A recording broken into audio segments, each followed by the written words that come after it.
दोस्तों, स्वागत है आपका मेरे नए यूट्यूब चैनल पे जिसका नाम है सुमित की कहानियाँ। और आज मैं आपके लिए एक न्यू हिंदी हॉरर स्टोरी लेके आया हूँ जो है कर्ण पिशाचिनी की।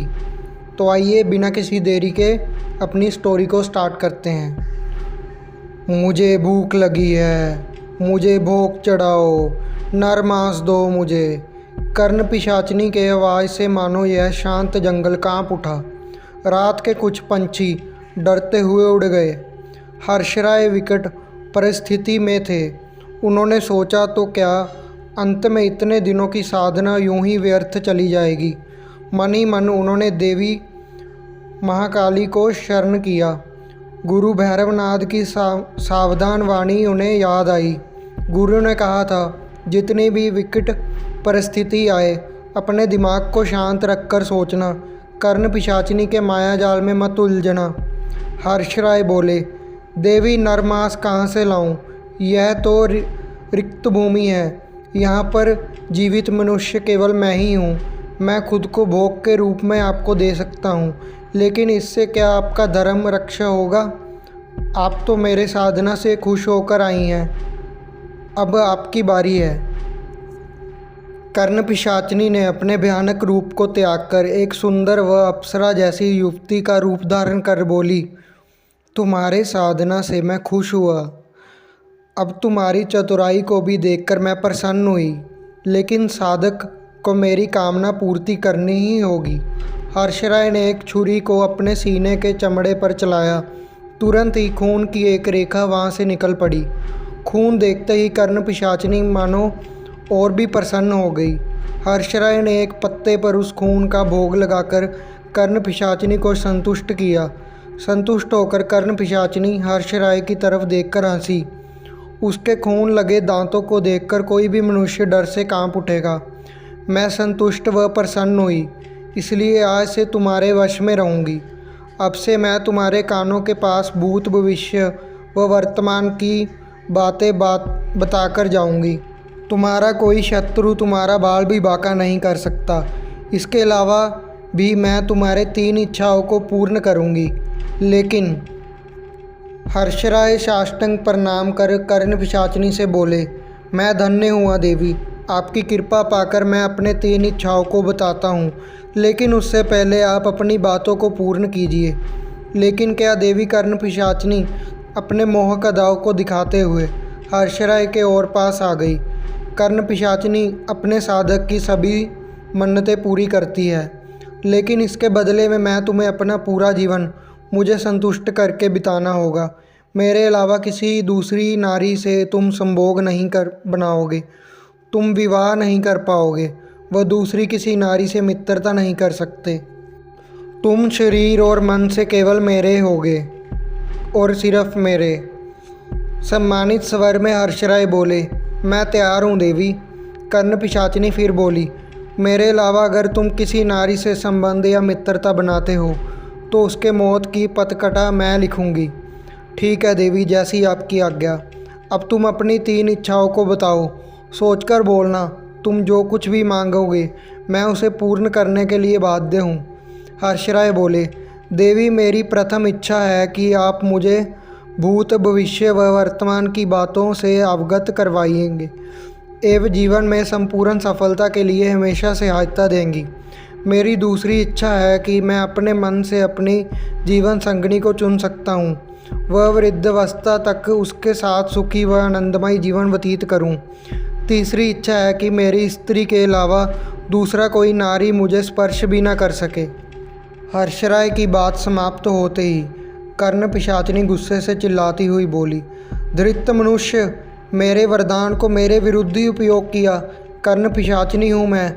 मुझे तृप्त व संतुष्ट किए बिना हर्षराय तुम्हें मुक्ति नहीं मिलेगी।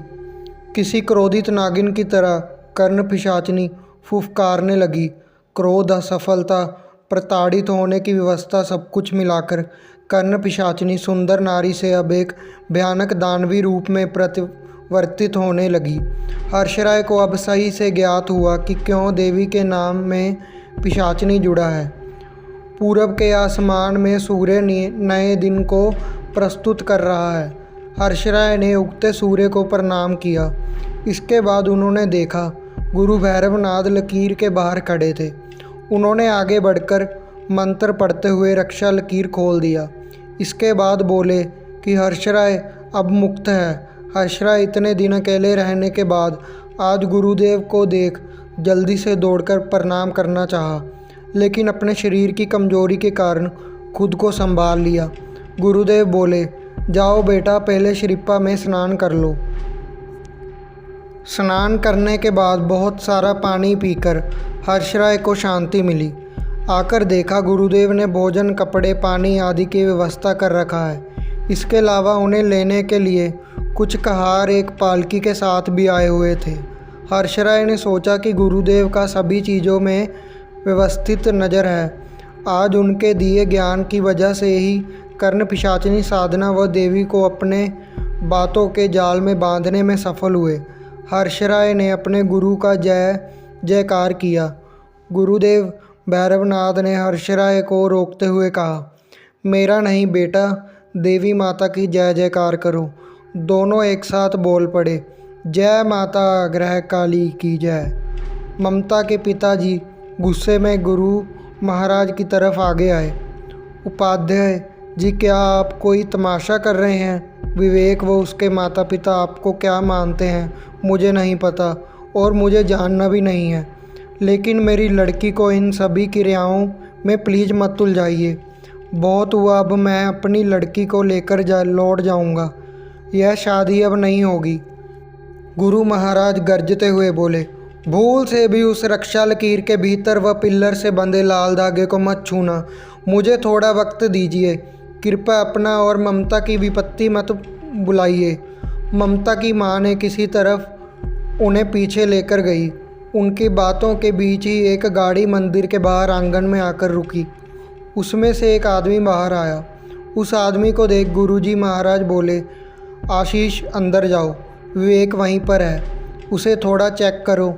एक शिष्य उनके साथ घर के अंदर चले गए।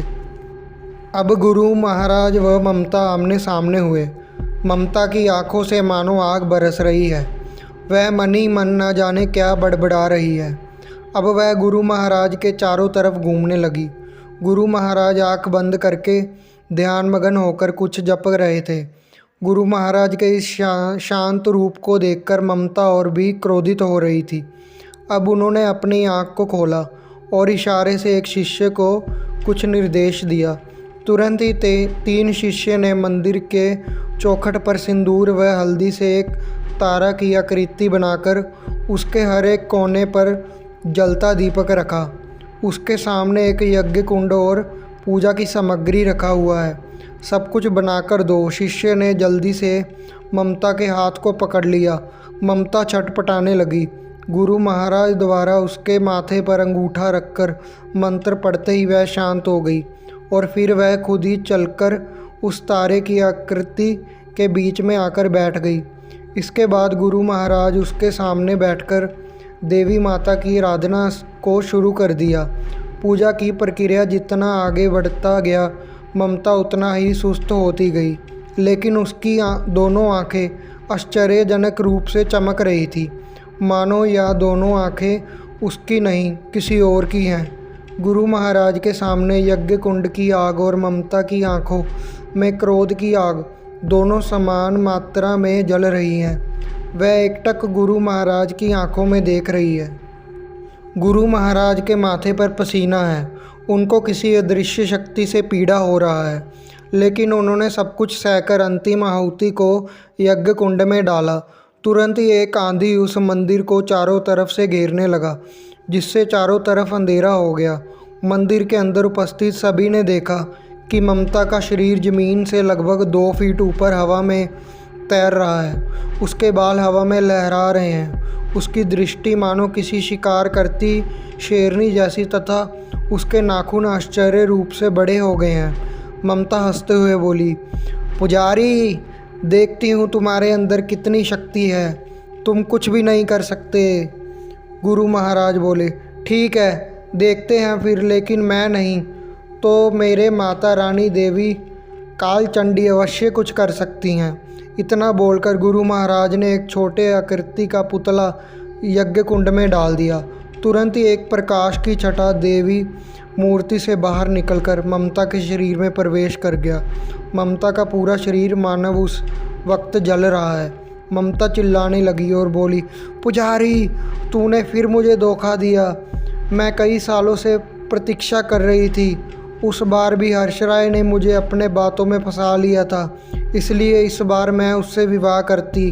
हर्षराय ने कहा था कि उसके स्त्री के अलावा कोई दूसरी नारी उसे स्पर्श नहीं करे, इसलिए इस जन्म में मैं, लेकिन तूने पुतले के रूप में उसे उसके अस्तित्व का आहुति दे दिया, जिससे पुनर्जन्म से इस जन्म का संबंध समाप्त हो जाए। पापी ध्रुत, इस दंड तुझे अवश्य मिलेगा। इसके कुछ देर बाद ही सब कुछ शांत हो गया। ममता के शरीर में अब वह जलन नहीं है। देवी मूर्ति से निकलती प्रकाश की छटा भी अब समाप्त हो गई। अंधी ममता, वातावरण सब कुछ सामान्य हो गया। गुरु महाराज ने देवी मूर्ति के सामने नतमस्तक होकर प्रणाम किया। फिर ममता के माता पिता की तरफ देखकर बोले, अब आप लोग मंदिर के अंदर आ सकते हैं, अब कोई डर नहीं है। इसके बाद की घटना बहुत ही संक्षिप्त है। सब कुछ खत्म होते होते शाम हो गया। आशीष ने बताया कि विवेक एकदम ठीक है। गुरु महाराज बोले, मुझे पता है कि सभी के मन में कई सारे प्रश्न हैं। अगर अभी सब कुछ बताने लगूं तो रात बीत जाएगी, इसलिए पहले गोधूल लगन में ममता और विवेक के शादी का कार्यक्रम संपूर्ण हो जाए, फिर बैठकर इस बारे में चर्चा करेंगे। शुभ लगन में देवी माता के मंदिर में ही ममता और विवेक की शादी संपन्न हुई। इसके बाद सभी पूरी बात जानने के लिए कौतूहल लेकर एक जगह आकर बैठ गए। गुरु महाराज ने बताना शुरू किया, मैंने विवेक के जन्म कुंडली को पहले भी देखा था। मैं जानता था कि उसके विवाह काल में कुछ बाधा है, लेकिन विवाह तारीख तय होने के बाद उसके कुंडली में कुछ अद्भुत बदलाव देखने को मिला।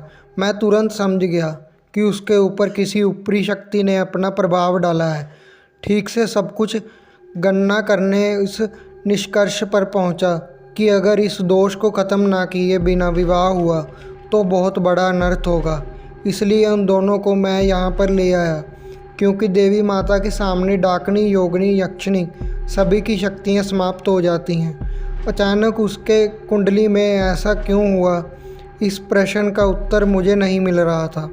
अचानक मुझे याद आया कि कहीं पूर्व जन्म का कोई प्रभाव तो नहीं, और इसी बात को जानने के लिए मेरे दोस्त के लड़के फेमस साइकियाट्रिस्ट आशीष शर्मा को बुलाया।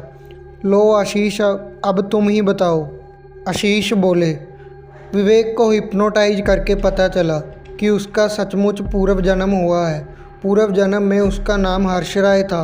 वो इंदौर के पास श्रीप नदी के किनारे एक बड़े से भूभाग के जिम्मेदार थे। उन्हें कर्ण पिशाचनी यक्षिणी विद्या में भी सिद्धि प्राप्त था। आप सभी की सभी वीडियो को देखी। और हाँ, मैंने विवेक के इस पूर्व जन्म के मेमोरी को प्रेषण कर दिया है, जिससे उसके भविष्य में इसका प्रभाव नहीं पड़ेगा। उसे अपने पूर्व जन्म का कुछ भी याद नहीं रहेगा। आशीष ने सभी के सामने लैपटॉप में वीडियो को चला दिया। सब कुछ देखने के बाद विवेक बोला, गुरु महाराज, मुझे तो कुछ भी याद नहीं आ रहा कि ममता को आखिर क्या हुआ था। आशीष फिर बोले, हर्षराय कर्ण पिशाचनी विद्या में सिद्धि हुए, लेकिन कर्ण पिशाचनी को उन्होंने अपनी बातों की जाल में फंसा लिया, जिससे कर्ण पिशाचनी बहुत क्रोधित हुई और कई 100 सालों तक वह अपने बदले की आग में जलती रही। विवेक के साथ ममता का विवाह तय होते ही उसने ममता पर अपना प्रभाव डाला। ममता के शरीर में वह खुद रहने लगी और ममता के अस्तित्व को सुला दिया था। अगर उस वक्त ममता के साथ शादी होता तो कर्ण पिशाचनी विवेक की पत्नी बन सकती थी, और अगर एक बार वह ममता की आत्मा को समाप्त कर देती तो शायद विवेक को भी मार डालती। विवेक बोला, शायद इसीलिए शादी के तारीख तय होते ही मेरे साथ बहुत सारे अद्भुत घटनाएं हो रहे थे। और एक बात मुझे आज समझ आया। क्या बात?